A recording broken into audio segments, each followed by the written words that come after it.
चीन के president Xi Jinping ने अपनी नई कैबिनेट का ऐलान कर दिया है। उन्होंने अपने वफादार नेताओं को चीन का नया प्रधानमंत्री, विदेश मंत्री और रक्षा मंत्री बनाया है। नई कैबिनेट के साथ ही अब चीन में शी जिनपिंग की कंप्लीट तानाशाही हो गई है, जिसमें उनसे मुकाबला करने वाला, उनके खिलाफ बोलने वाला अब कोई शख्स सत्ता में बचा ही नहीं है।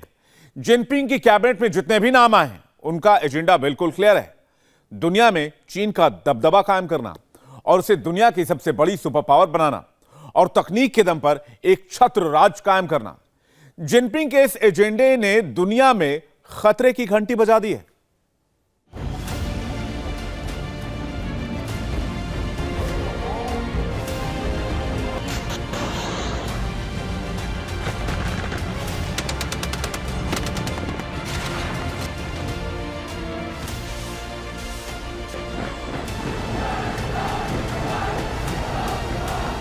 नया प्राइम मिनिस्टर,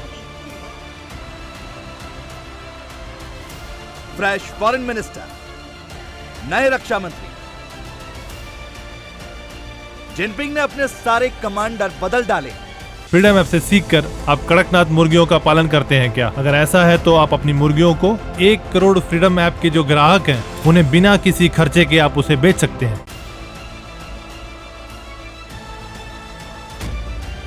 ली चियांग चीन के नए प्रधानमंत्री बनाए गए। चिंगांग को फॉरेन मिनिस्टर पहले ही बनाया जा चुका है। अब आज जनरल ली शांगफू को चीन का नया डिफेंस मिनिस्टर नियुक्त किया गया है।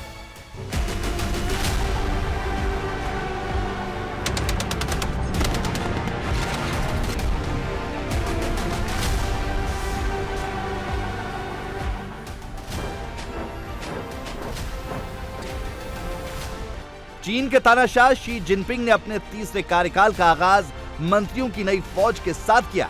उन्होंने अपनी पुरानी कैबिनेट के लगभग सारे मंत्री बदल डाले। चाइनीज हुकूमत की नई कैबिनेट ने कमान संभाली और नए टारगेट का ऐलान कर दिया। जिनपिंग सरकार के विदेश मंत्री चिनगांग ने कहा कि पीपल्स रिपब्लिक ऑफ चाइना का पहला टारगेट ताइवान को चीन में मिलाना है।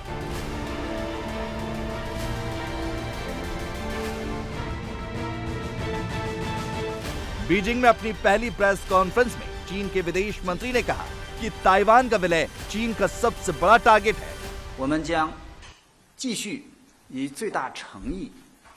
हम ताइवान के शांतिपूर्ण एकीकरण के लिए पूरी ईमानदारी से कोशिश करते रहेंगे, लेकिन जरूरी हुआ तो हम हर कदम उठाने के लिए भी तैयार रहेंगे। असलियत तो ये है कि चीन का अलगाववाद विरोधी कानून ये बात साफ कर देता है, अगर इस कानून का उल्लंघन होता है तो हम संविधान और कानून के मुताबिक काम करेंगे। अपनी संप्रभुता और क्षेत्रीय अखंडता की हिफाजत करने की चीन की सरकार और जनता की मजबूत इच्छा शक्ति को चुनौती देने की कोशिश कोई न करे। चीन पिछले कई दशक से ताइवान को अपने साथ में मिलाने की फिराक में है। जब यूक्रेन युद्ध शुरू हुआ तो चीन ने ताकत के दम पर ताइवान को अपने साथ मिलाने की धमकी दी थी। 7 महीने पहले चीन की तीनों सेनाओं, आर्मी, एयरफोर्स और नेवी ने ताइवान के बेहद करीब युद्ध अभ्यास किया था।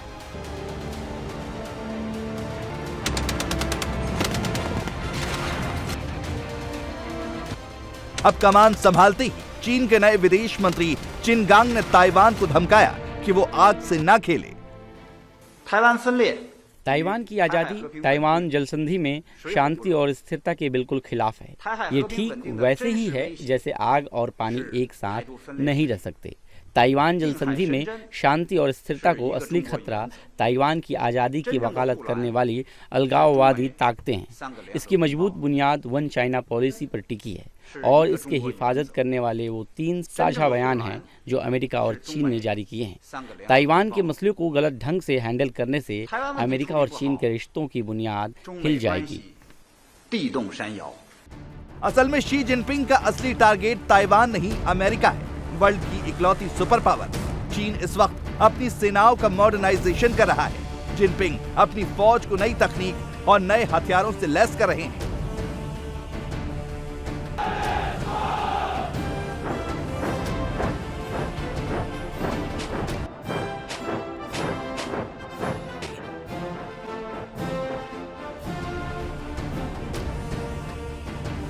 अभी पिछले ही हफ्ते तानाशाह शी जिनपिंग ने चाइनीज आर्म्ड फोर्सेस के कमांडर्स के साथ मीटिंग की थी। इस बैठक में जिनपिंग ने आर्मी कमांडर्स से कहा था कि चाइनीज आर्मी, नेवी और एयरफोर्स जल्दी से जल्दी खुद को वर्ल्ड क्लास आर्मी में तब्दील कर ले, क्योंकि उन्हें अमेरिका से मुकाबला करना है। जिनपिंग ने पीएलए कमांडर्स को निर्देश दिया कि वो ड्रैगन आर्मी को साइंस और तकनीक के मामले में आत्मनिर्भर बनाए, आर्मी के मॉडर्नाइजेशन पर जोर दे, अचानक जंग लड़ने की अपनी सामरिक ताकत को और बढ़ाएं, क्योंकि अमेरिका चीन की घेराबंदी में लगा हुआ है, उसे दबाने की कोशिश कर रहा है और जंग कभी भी भड़क सकती है।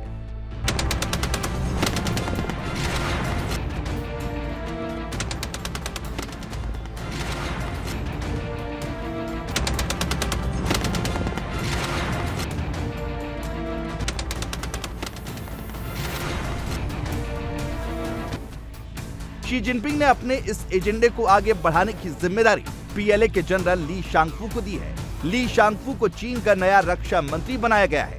ली शांगफू वो जनरल हैं जिन पर 2018 में अमेरिका ने पाबंदी लगा दी थी, जिनके अमेरिका जाने पर रोक है। जनरल ली शांगफू अब तक चीन की स्ट्रेटेजिक सपोर्ट फोर्स के जनरल थे।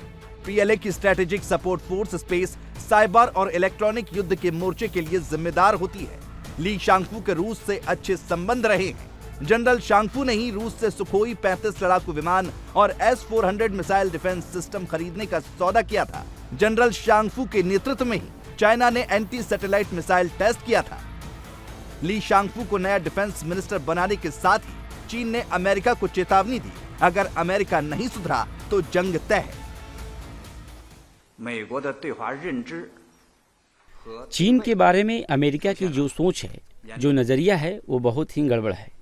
अमेरिका चीन को अपना सबसे बड़ा दुश्मन और दुनिया भर में सबसे बड़ी सियासी चुनौती के तौर पर देखता है। ये तो ऐसा है मानो कमीज का पहला बटन गलत लगा। अमेरिका की इसी सोच का नतीजा है कि उसकी चीन नीति पूरी तरह से तर्क की पटरी से उतर गई है।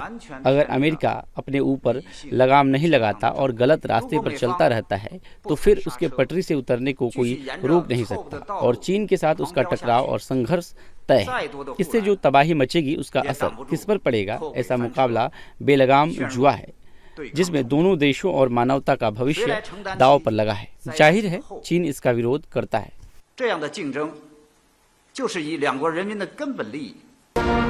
जिनपिंग ने अपने नए कमांडर चुन लिए, उनको काम पर लगा दिया है और पीपल्स लिबरेशन आर्मी, नेवी और एयरफोर्स हाइपर एक्टिव है। ऐसा लग रहा है कि चीन जंग के लिए बेताब है, जिससे ये फैसला हो जाए कि कौन असली सुपर पावर है। इस जंग की तैयारी चीन कई साल से कर रहा है। आज चीन की नौसेना के पास अमेरिका से ज्यादा जंगी जहाज है। चीन की आर्मी भी बड़ी है। हाँ, तकनीकी और मिसाइल क्षमता में जरूर चीन अमेरिका से पीछे है।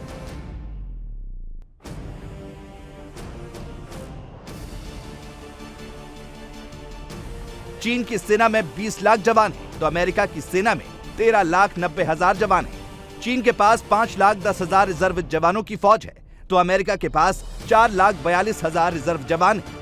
चीन की एयरफोर्स के पास 3,284 लड़ाकू जहाज है, तो अमेरिकी एयरफोर्स के पास 13,300 विमान है। चीन के पास 4,950 टैंक हैं, तो अमेरिका के पास 5,500 टैंक हैं। चीन की नौसेना में 730 जंगी जहाज है, तो अमेरिका के पास केवल 484। चीन के पास 2 एयरक्राफ्ट कैरियर हैं, तो अमेरिका के पास 11 हैं। चीन के पास 78 पनडुब्बियां हैं, तो अमेरिका के पास 68। जाहिर है कि ताकत के मामले में धीरे धीरे पलड़ा चीन की तरफ झुक रहा है और इसीलिए चीन अमेरिका को खुलकर धमकियां दे रहा है।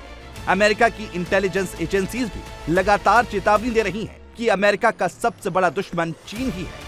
अभी पिछले हफ्ते अमेरिका की नेशनल इंटेलिजेंस एजेंसी की डायरेक्टर एवरिल हेंस ने अमेरिकी सीनेट को बताया था कि चीन अमेरिका का दुश्मन नंबर 1 है। पूरी दुनिया में लगातार अमेरिका को आर्थिक, तकनीकी, सियासी और सैन्य मोर्चे पर चुनौती दे रहा है, वो हमारी सबसे बड़ी प्राथमिकता है। शी जिनपिंग ने कम्युनिस्ट पार्टी की स्टैंडिंग कमेटी में अपनी चारों तरफ वफादारों की फौज खड़ी कर ली है और हमारा मानना है कि शी जिनपिंग के तीसरे कार्यकाल के दौरान वो सब मिलकर ताइवान के एकीकरण की कोशिश करेंगे, अमेरिका का दबदबा कम करने का प्रयास करेंगे, क्योंकि वो इससे अपने लिए खतरा मानेंगे।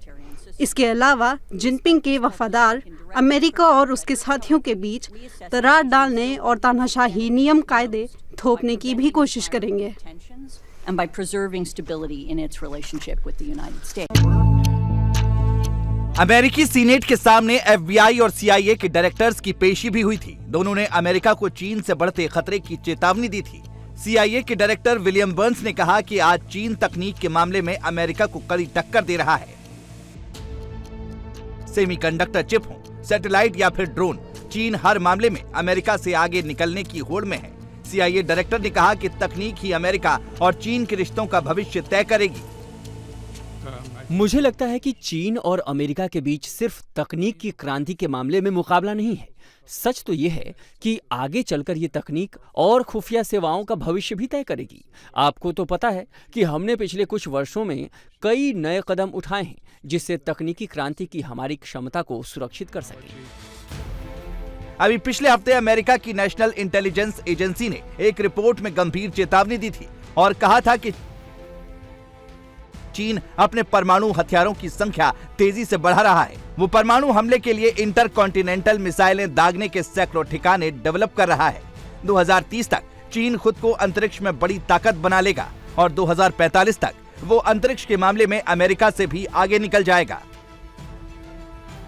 ये मकसद हासिल करने के लिए चीन बड़ी तेजी से नई नई तकनीकें डेवलप कर रहा है। एफबीआई के डायरेक्टर क्रिस्टोफर रे कहते हैं कि जो तकनीक चीन के पास नहीं है उसको वो दूसरे देशों से चुरा रहा है।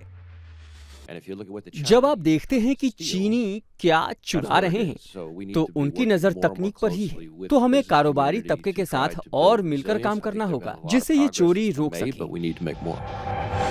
अकेले अमेरिका ही नहीं, चीन का विवाद दुनिया के कई देशों से चल रहा है और चीन सारे मसले ताकत के दम पर हल करना चाहता है। इसीलिए वो अपनी फौज की पावर बढ़ा रहा है। भारत समेत 17 पड़ोसी देशों के साथ चीन का सीमा विवाद है। ये सारे बॉर्डर डिस्प्यूट इसलिए हैं क्योंकि चीन अपने पड़ोसी देशों की जमीनों पर दावा करता है। चीन सिर्फ अपनी मिलिट्री पावर के दम पर अपना प्रभाव नहीं बढ़ा रहा है बल्कि वो इसके लिए अपनी इकोनॉमिक पावर का भी इस्तेमाल कर रहा है। चीन ने बहुत से देशों को कर्ज देकर अपना गुलाम बना लिया है। अभी इसी महीने चीन ने पाकिस्तान को $70 करोड़ का कर्ज दिया और 1.3 अरब डॉलर का पुराना लोन चुकाने में भी रियायत दे दी। इसके बदले चीन ने पाकिस्तान की कई बिजली कंपनियों को अपने कब्जे में ले लिया। पाकिस्तान के विदेश मंत्री बिलावल ने कहा कि इस वक्त उनका मुल्क बेहद मुश्किल में है। Pakistan is actually facing at the moment a perfect storm. We have on the one side Pakistan इस वक्त चुनौतियों के तूफान से घिरा हुआ है। एक तरफ तो हमारी आर्थिक चुनौतियां हैं, दूसरी तरफ बाढ़ से मची तबाही है जिसका असर आने वाली कई पीढ़ियां झेलने वाली है। फ्रीडम ऐप से सीखकर आप कड़कनाथ मुर्गियों का पालन करते हैं क्या? अगर ऐसा है तो आप अपनी मुर्गियों को 1 करोड़ फ्रीडम ऐप के जो ग्राहक हैं उन्हें बिना किसी खर्चे के आप उसे बेच सकते हैं। अफगानिस्तान पर तालिबान के कब्जे के बाद हमारे सामने आतंकवाद की समस्या फिर से सिर उठाने लगी है और इस नाजुक मोड़ पर हमें सिर्फ अंतर्राष्ट्रीय समुदाय का ही नहीं, अंतर्राष्ट्रीय वित्तीय संस्थानों से भी मदद की जरूरत है।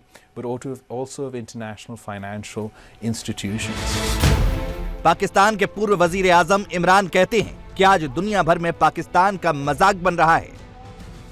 आपने अपने लिए मेरे साथ खड़ा होना है क्योंकि जिस तरफ ये कौम को लेके जा रहे हैं आपके और आपके बच्चों का कोई मुस्तकबिल नहीं है। इस तरह के पाकिस्तान ये नहीं चल सकता। जरा हिंदुस्तान के टीवी पे देखें किस तरह मजाक उड़ रहा है पाकिस्तान का। क्या वो पाकिस्तान के ऊपर उनकी तरह टीवी खुशी से बता रहे हैं कि जी पाकिस्तान तबाही की तरफ जा रहा है। यही तो जब पाकिस्तान बना था किस चीज का खतरा था पाकिस्तान को, क्योंकि हिंदुस्तान के लीडर कह रहे थे कि ये तो ज्यादा देर रहेंगे नहीं, ये फिर जम हो जाएंगे हमारे में। उनका शुरू से ये था। चीन मुश्किल में पड़े ऐसे ही देशों का फायदा उठाता है। इंडिया टीवी हर वक्त हर जगह डाउनलोड करने के लिए सर्च करें India TV news Google play store या ऐप स्टोर पर।